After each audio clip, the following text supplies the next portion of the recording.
আসসালামু আলাইকুম। সবাই দেখতেই পাচ্ছেন দুঃখের একটা বিষয়, করুণ পরিণতি। ভারত থেকে নেমে আসা পানি আমাদের পাথরের চর বাড়িঘরগুলো একদম বিলীন করে নিয়ে যাচ্ছে। অনেক অসহায় হয়ে তারা বাড়িঘর নিয়ে ছোটাছুটি করছে এদিক সেদিক। কী একটা অবস্থা!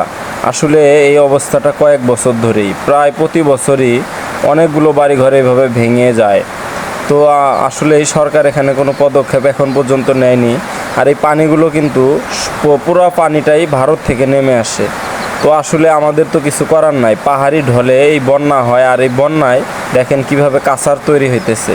এখানে অনেক বাড়িঘর ছিল, সবগুলোই বিলীন হয়ে গেছে, আর যেগুলো বাকি আছে সেগুলো ওই দেখেন প্রায় বিলীনের পথে। আর আমি আশা করতেছি হয়তো বা সপ্তাহখানিকের মধ্যেই যেগুলো বাড়িঘর সাইডে আছে সবগুলো বিলীন হয়ে যাবে।